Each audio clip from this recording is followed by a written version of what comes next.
do you remember me? I'm Thunder Killer, and I have promised you that we will start a new chapter, a new story of this. It is the very biggest chapter, a largest chapter of this book, and it is also named as the book title because the next chapter is Horrid Henry's Haunted House, Chapter 2. So I will break it into parts because I cannot record so much. I am having a camera problem, you all know that in my previous video. So let us start the new chapter, but don't forget to hit the like button and subscribe my channel. Chapter 2, Horrid Henry's Haunted House. No way, shrieked Horrid Henry. He was not staying the weekend with his slimy cousin Stuck-up Stevie, and that was that. He sat in the back seat of the car with his arms folded. Yes, you are, said Mom. See the photo.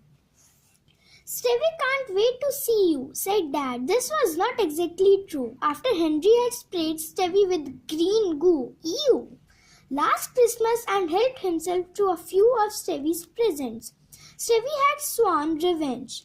Under the circumstances, Henry thought it would be a good idea to keep out of Stevie's way. And now Mom had arranged for him to spend the weekend while she and Dad went off on their own. Perfect Peter was staying with Tidy Ted and he was stuck with Stevie.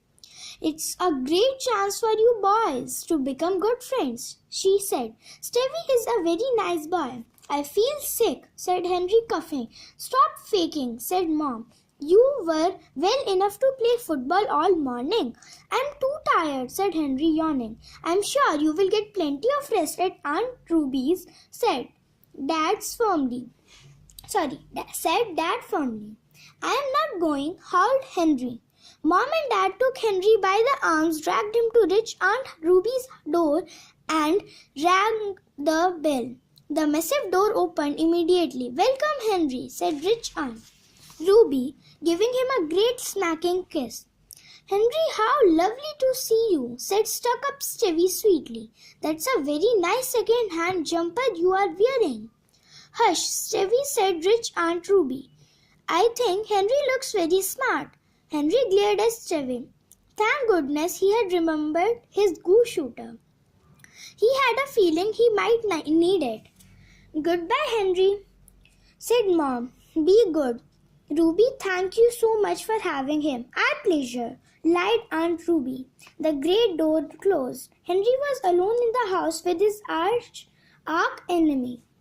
Henry looked grimly at Stevie. What a horrible boy, he thought.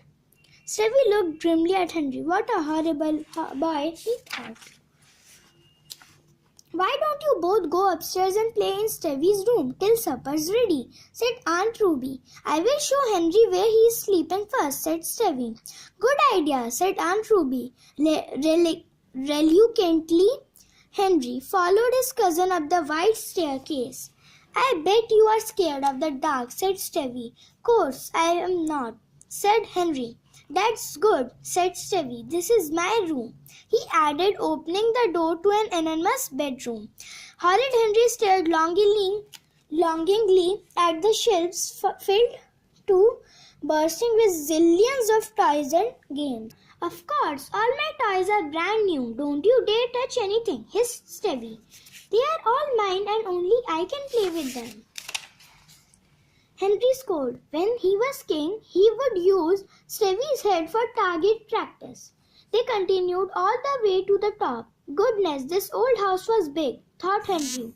Stevie opened the door to a large attic bedroom with brand new pink and blue flowered wallpaper, a four-poster bed, an enormous polished wood wardrobe, and two large windows. You are in the haunted room, said Stevie casually. Great, said Henry. I love ghosts. It would take more than a silly ghost to frighten them. Don't believe me if you don't want to, said Stevie. Just don't blame me. When the ghost starts wailing, you are nothing but a big fat liar, said Henry. He was sure Stevie was lying. He was absolutely sure Stevie was lying.